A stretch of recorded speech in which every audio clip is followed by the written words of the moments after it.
Welcome to our Understand the Times report number 5 from Kenya. And this evening we're in the home of Lucio and his wife. Lucio is our newest board member, and he's been involved watching the Bryce Homes program for a number of years. And this past year we asked him to become part of the board, and he's been in charge of reporting. So, Lucio, please tell me a bit about your background and how you got involved with Bryce Homes. So thank you very much once more, at least to share with you my recent experience, all the way from my background. Having been raised in a humble family background where even an opportunity to go to school was almost an impossibility, through the grace of God, I was enabled to go to school until I reached the university. Then later on, when I thought I was now ready to get a job with the government of Kenya, God linked me to a servant of God, Pius, and he shared with me a bit of what they were doing in Bryce Home program, and I got touched. Immediately after that, in the year 2012, God had a plan for me to go and work in a missionary school in Kenya, where there was hardship all through. But by the grace of God, we began the school, and in 4 years' time, we produced good results from the pioneer girls. Let me intervene here. So you were in a particular community, and one of the Bryce Homes, I think at that time was Bryce Homes 12, and started with 12 girls. They were the first girls in this school that you're talking about, right? Exactly. And you were the principal of that school. Exactly. All right. So I was the principal of that Glory Christian School, and because life was becoming so hard for the girls, they were going through the education without food. A Bryce Home program, through the grace of God, came in and provided food stuff and a lot of support for the girls throughout the year 2012. Now, I want to thank God because as we speak today, a number of those pioneer girls of the school are proceeding with their tertiary education in various universities in Kenya. And through that, I've come to learn that God has noble purpose for my life. And because of the hardship I went through when I was serving in the school as a principal, for instance, sleeping on the floor, and at night, and then in the morning I dress up, go and teach the students without them knowing how much suffering I was going through. I could go to the river carrying a bucket on my head. Sometimes when it has rained, you find the water is dirty, but God took us all through. So it is because of that that I got touched and realized that if God could take us through with that school to the kind of stature it is today, which is being admired by many, I said, God should now give me another opportunity to serve even better in Bryce Home program.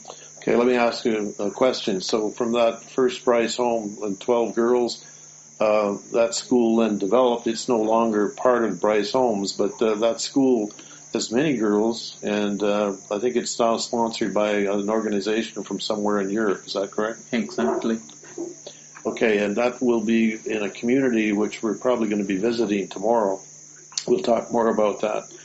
So you were the principal. You have a degree, or you're educated as a teacher and organizer?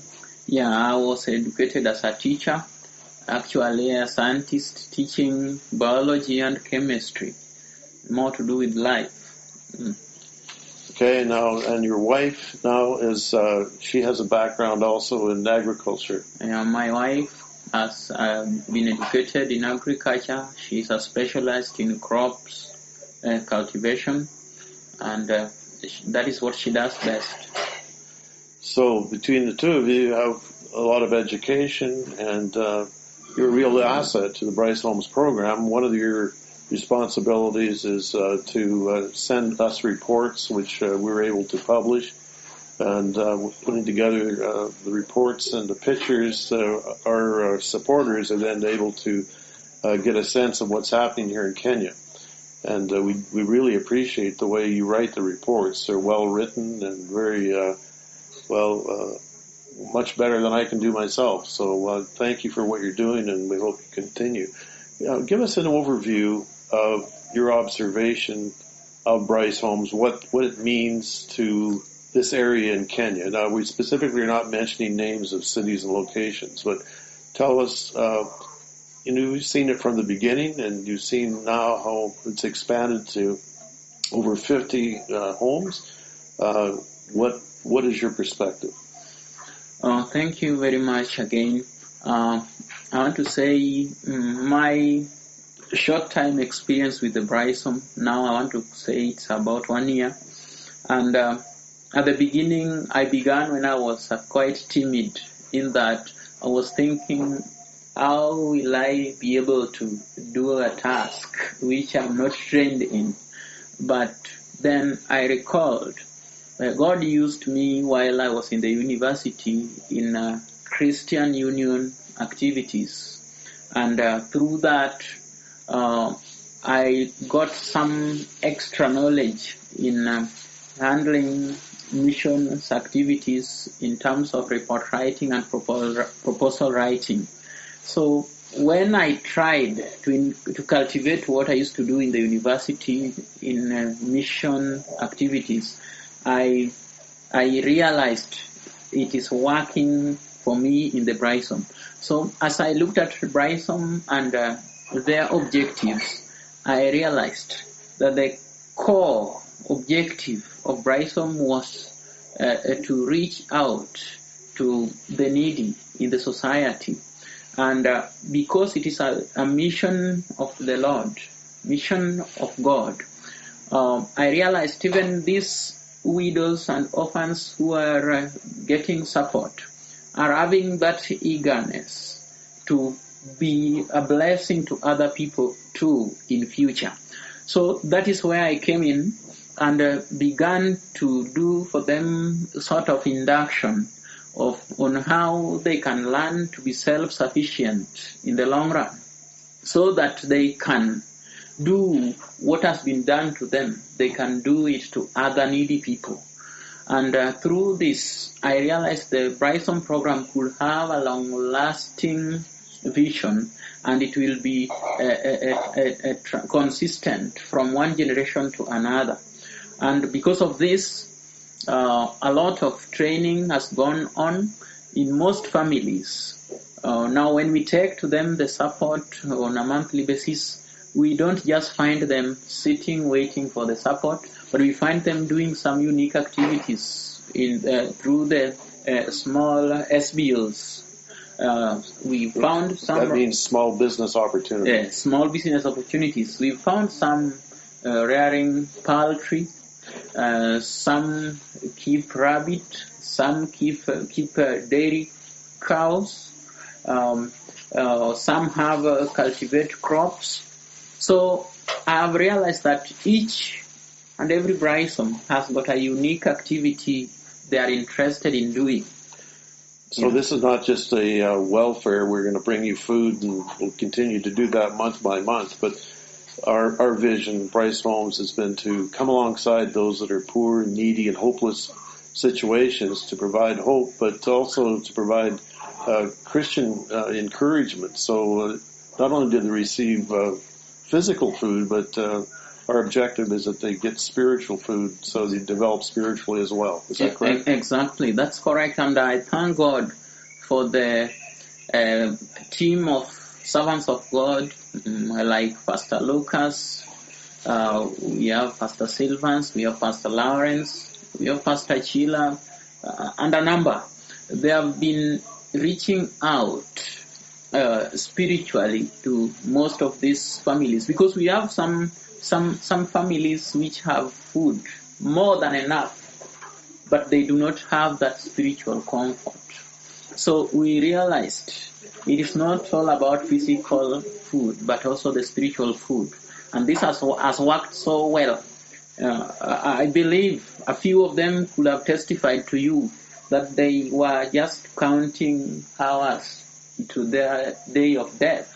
And now they are surprised how healthy they have become. And that will not be done by the physical food alone, but also the spiritual food. Oh, we heard that yesterday. Several widows did testify. One was the grandmother, and she was looking after a couple of her grandchildren. And last year, the Lord led us to her house, and we provided for her. And yesterday, she stood up and testified that she was at the point of death, and this is the provision that God provided her, and she was praising God.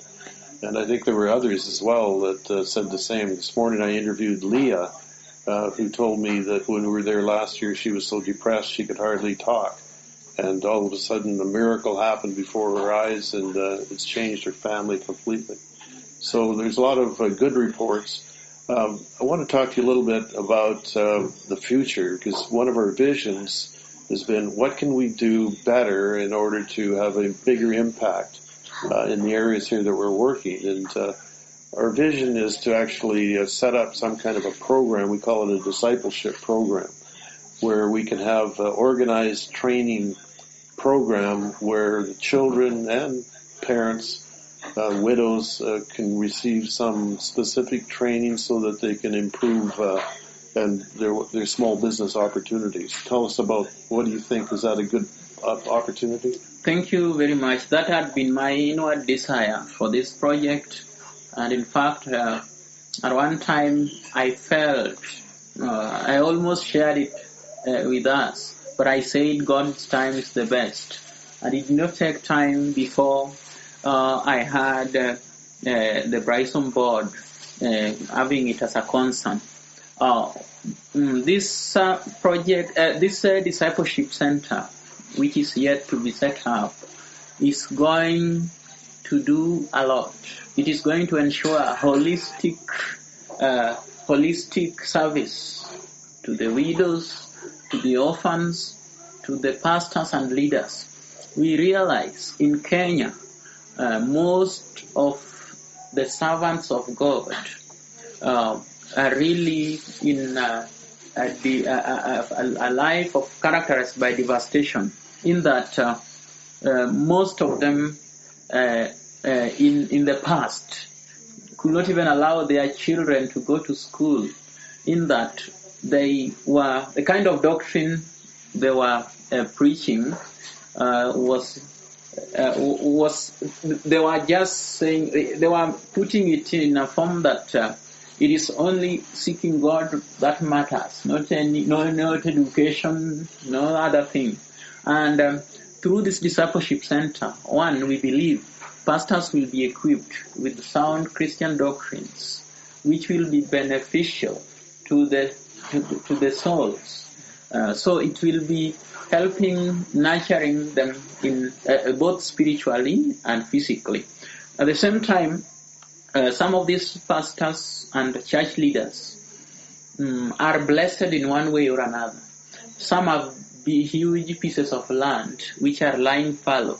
So through discipleship training, they can be trained in a manner that they may engage even parts of their family members in cultivating the land to provide food, not only to feed them, but also to do the work of God. So they become a perfect example, a model for people to admire. Also, these servants of God, through the training they'll be receiving from the discipleship center, will enlighten them, empower them to educate their children, so that their children may become a blessing even to the nation of Kenya and beyond. That is on the pastors and church leaders. Two, on the widows, mainly. I'll talk about the widows and I'll talk about the orphans. On the widows, it will help the widows live a responsible Christian life. We've had some widows, especially there are some possibly who are infected by diseases such as the STIs, such as HIV and AIDS. It has taken the hand of government of Kenya to provide counseling, voluntary testing and counseling activities, but it has been bearing not much fruit, in that those who are providing this counseling are doing it as a source of income. They do their work for the government to pay them. But when they get this counseling equipped with the word of God through the servants of God, they feel spiritually satisfied, and they become mentally stable, and they are not disturbed, and therefore they can prolong a life. And during that time when their lives are prolonged, they do the service, they serve God in one way or another. On the same, some of the widows, we have very elderly widows, and we have middle-aged, and some are just young widows, because in Kenya we have especially those women who didn't go to school during their youth. They got into early marriages, like in some places, like the place you're going to visit tomorrow. You'll realize that most women in the village, I think even Pastor Lucas may give you this data from the church is pastoring. You find women who are aged 14 years, and in Kenya that is an age of somebody who should be in school. So because of these early marriages, some of them got into them because of meager resources in their families. So they resorted to early marriages for their parents to get dowries in form of cattle, for their parents to get something to feed on. So you see, it is not an objective, a marriage with an objective.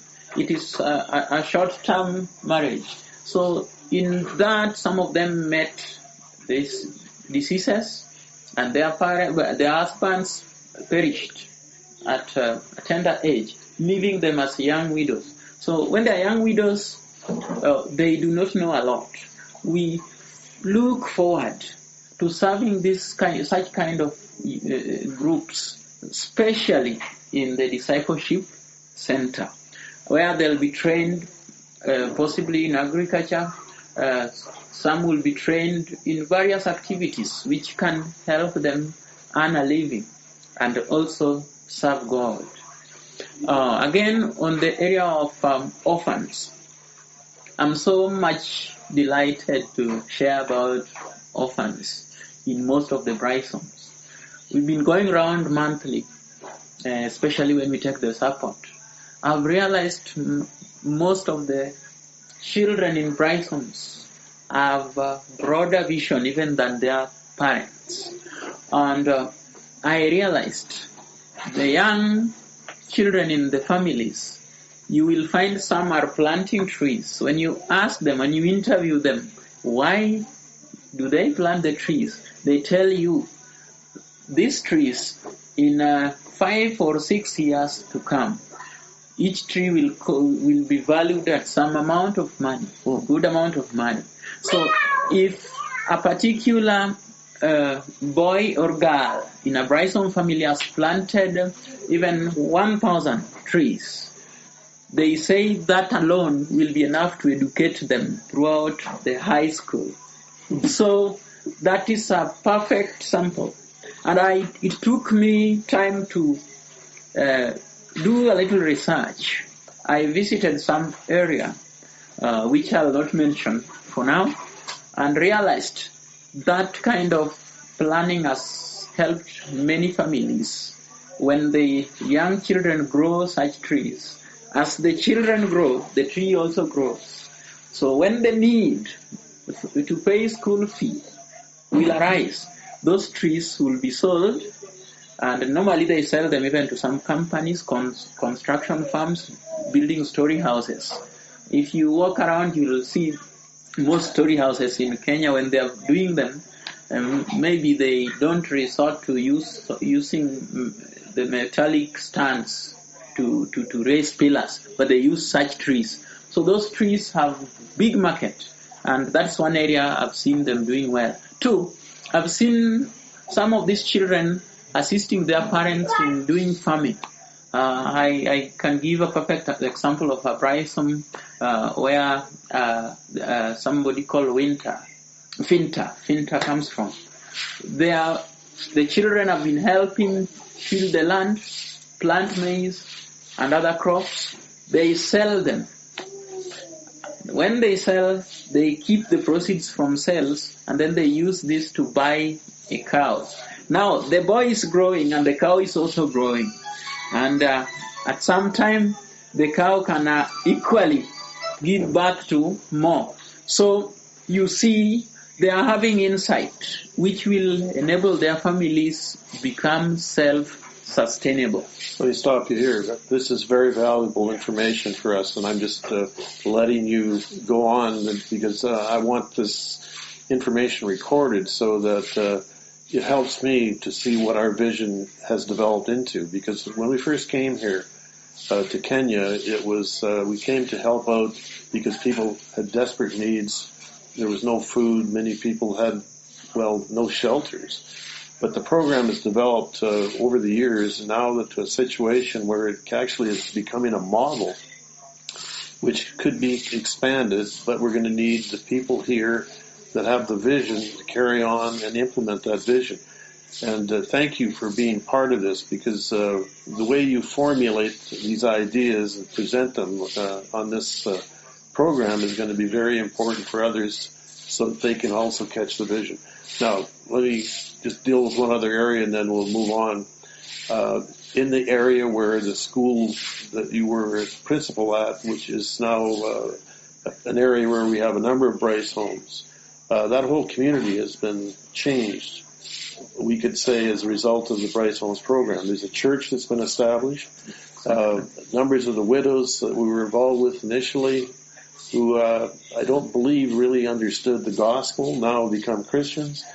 And then they influenced others. There was so many widows that had become believers that we brought in a pastor and his family to pastor that community, and then we physically built a church. So tell me what your perspective is with regards to how God has used the Bryce Homes program to actually develop a small town. Thank you very much again. This is another rich area, another area with rich information to share. Now I wish time could allow. That small village where I served as a principal, I realized by God putting me in that school to go through hardships. In fact, most of the teachers we were working with left along the way. It is when they are coming back to ask, you mean such a humble village could turn to be such a thing? I wish we knew. That is the language they now use. Why? The kind of resources they now find in that in the vicinity, to them is great news. Nobody believed such could have happened. As we speak today, even electricity, which was not in that area, the government has now seen the importance, the significance of extending the electricity line to reach the area, plus many other things which when you visit the area you'll be able to see. Even the road network has greatly improved. Some rivers, very big rivers, which were very hard to cross. Finally, God has made bridges that people can now find a place to access the land vastly.